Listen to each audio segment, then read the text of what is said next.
The early 1980s saw many exciting mould-breaking shows hit the nation's TV screens. Bruce Forsyth's Play Your Cards Right, Training Dogs the Woodhouse Way, Take the High Road, to name none of them. Into this steaming cauldron of artistic experiment stepped a group of talented young writers and performers eager to break the rules and say the words "you bastard" as often as possible in any given show. They were the first wave of comedy store and comic strip veterans, and it was no surprise that that promiscuous old tart television wanted to pick them up and have her way with them. It was a relationship that started not with a bang, but with a boom boom. No kidding, I'm ready to fight. Paul Jackson was one of the first producers down the club sniffing around. I've been looking for my baby all night. And Paul said, "You want to go on telly?" I said, "Yes." If I get her in my sight. Having gone to see this for pleasure, I then thought, oh God, we've got to, this is going to be big, this is going to be huge, we've got to do something about this, we've got to get it on television. Boom, boom.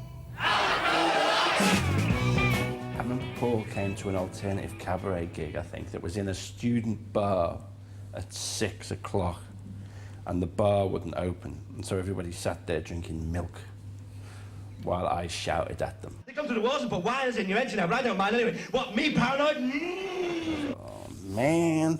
It was like the guys from the BBC here, and it was just a terrible... Hey, didn't you kill my brother? And I took it forward to the BBC, who, to be honest, didn't know what I was talking about, and how would they? Nobody'd really heard about this. René Descartes was a very clever man. He invented the philosophical concept, I'm zinc, therefore I'm a pram. I suppose, in a way, it was so different that anything we did would be striking to those few people who saw it. But I imagine it was pretty lame, really. I can't remember what the audience it was. I mean, 1 million or something, I can't remember. But there's another measure that the BBC or broadcasters in general take, which is called the appreciation index, which is they ask the people who watched it, did they like it? And, if you get 50, it's not too good. If you get 80, it's great. We got 33. I think it was the lowest ever in the history of television at that time. We wrote deliberately offensive, bad, weird stuff, and we'd scream terrible jokes. This is an angry love poem that I've written, and it's called Vanessa. Shut up! People would start giggling behind their hands about how bad it was. Then I used to yell at them, and then they would laugh helplessly at that and try and hide. And that's where it came from, really. I think Special Patrol Group is a stupid name for a hamster. OK, I'll change it then. Hello, Cliff Richard. Rick had come to see me to say, because, at that time I was the only television bloke he knew. I should be that lucky. And he came to see me and said, look, we've got this. I'd say, I don't know, but we've got this idea for a sitcom. Would you be interested? And I said, yeah, of course. And so he and Lise Mayall wrote this sitcom called The Young Ones. Our big model was Fawlty Towers, which seemed to us to succeed as a sitcom, not just because it was brilliantly written and very funny and had a great character, but because it didn't try and make its characters likeable. Oh, thanks a lot, Vivian. You know I'm a vegetarian. What I wanted was not to recreate, but to have the same kind of intense excitement that the Pythons had, where you're watching a screen and you just didn't know what was going to happen next. It looks well on me, don't it? So I went back to them and said, look, this is fantastic. I mean, it's not there yet. It's not a script yet. Oh, I got murder a curry. And Rick said, well, I've been thinking of getting this bloke called Ben Elton, who writes a play a week, and just is always producing plays, and he knows how to shape and write stuff. Do you mind if we get him in? And I went home that night and wrote, and the next day I took a script to them of what was sort of basically the sort of basis of Demolition, the first episode. The kids are united. We will never be divided. Did you see that? Did you? The voice of youth. They're still wearing flared trousers. I was sent the script of The Young Ones, and this thing arrived, covered in Marmite stains and half written in pencil and illiterate, full of Ben Elton's terrible spelling. Rather like Monica Lewinsky's dress, it had strange stains all over it. And I could not make head or tail of this. Hello, everybody. I'm the Easter Bunny. But it's June the 12th. What? It's the middle of summer. Big ears. Oh. it was full of brilliant ideas, but so incompetently put together, you think, well, if I did this, I'd just try and structure it, make it neat. I'm really sorry. It would have destroyed it, really. I really screwed that up, didn't I? I should think I'd look pretty stupid if anyone was watching. It had all kinds of quirky elements in it already, that first script. But I said, if we can just put a band in or something, because then we'll be a variety show and we'll get slightly more money. I'm depressed. It's 9 below zero. So we put 9 Below Zero in, playing in the boys' room.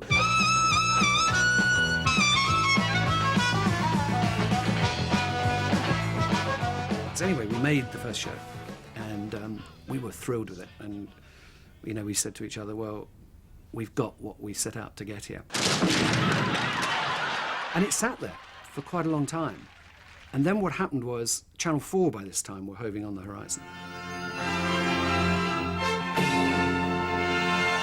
Jeremy Isaacs announced his first night's lineup, and it included the comic strip. And somebody somewhere in the BBC, I still to this day don't know who it was, said, well, hang on a minute, that's that lot we've got on that tape, isn't it? And suddenly I got this phone call, can you make 5 more?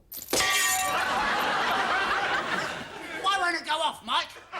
The characters in the young ones were based on real people that we'd known when we were students. Pollution.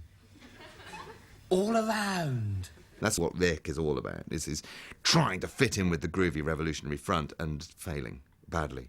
Sometimes up, sometimes down. There was a lot of stuff I was trying to sublimate in myself, sort of arsey behaviour, which kind of came out in Rick. I was always trying to stay cool and keep that twerp down, and the only way to live with that was to let him out. Are you suggesting that we make a puppet out of nuclear arms? Yes. Oh, I think that would be very fine behaviour for a Cliff Richard fan, wouldn't it? For someone who actually thinks the lyrics of Devil Woman have got something to say. I liked falling through the roof with Ada. It was absolutely terrifying. We were lying on a bed like this with our backs facing the floor. I don't know, 30 feet up, something like that, 40 maybe. Watching this wire. And one of the reasons Ade's great, he's got a million reasons why he's great, is because he's got the balls of a giant. I mean, they're really big. But also he's brave, is the point I'm trying to say. I'm just shitting myself, because this explosion's going to go off here, bang, and then we're going to fall, free fall to the floor. And when we hit the floor, Paul says, as soon as you hit the floor, as soon as you feel the floor, start fighting, OK? And we get into the fight routine. And I was so scared. I said, Ade, I think I'm going to die. And he turned to me and he said, good.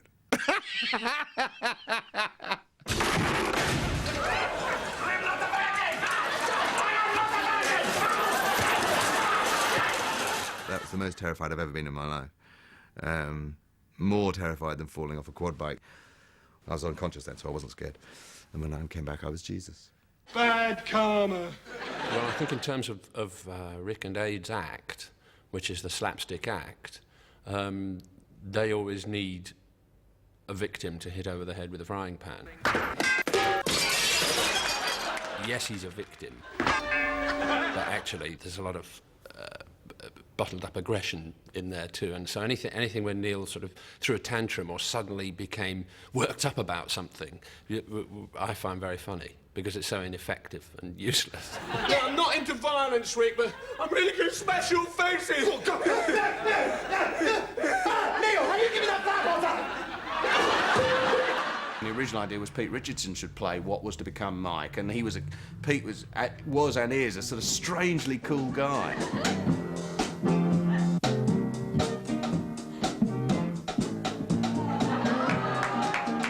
What happened subsequently was that Peter Richardson and Paul Jackson had some kind of major falling out. This is actually very serious.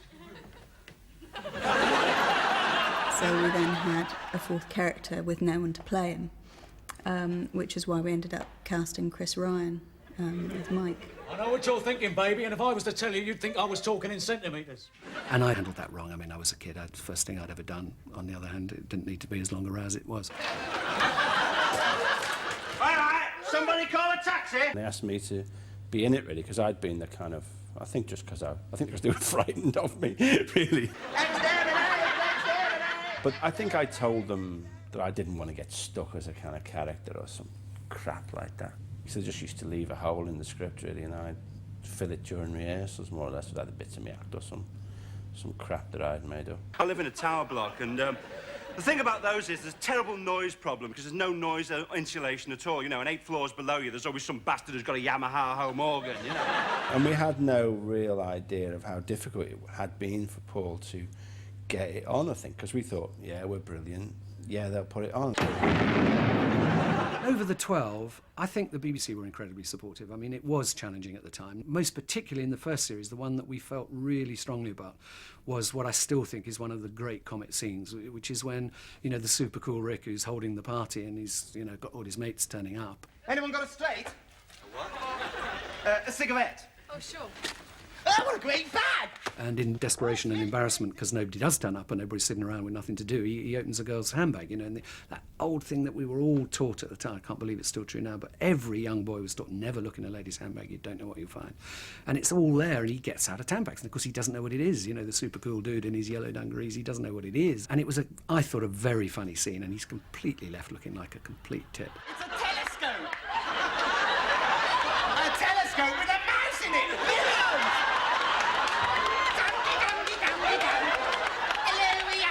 Are you glad you could come to the party? Here, have a drink, Mousy. Dum-da-dum-da-dum.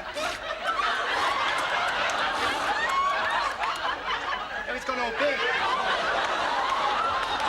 Oh, I'll get a tissue, it's all right. It's all right, there's a whole box of them in here. They're cool. I think I better go to the lavatory. And we were all very committed to the scene, and we knew there'd be a difficulty about it.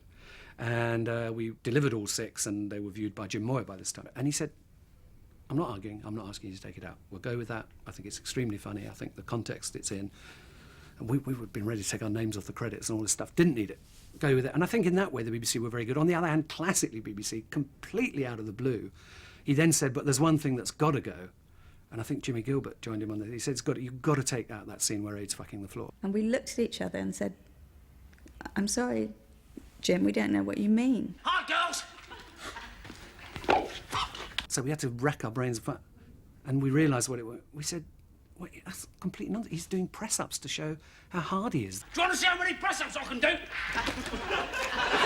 I said, well, last time I fucked the wife, it looked like that.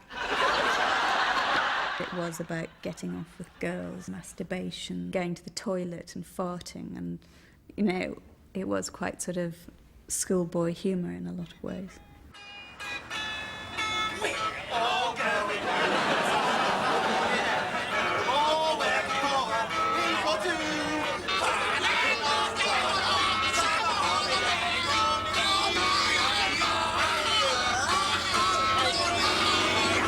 I think I liked the last episode of all where they go over the cliff. Look out!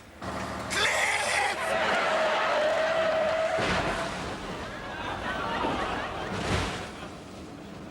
It was just such fun, sort of killing them all off and destroying everything. So cruel and pointless. So I enjoyed that. Phew! That was close!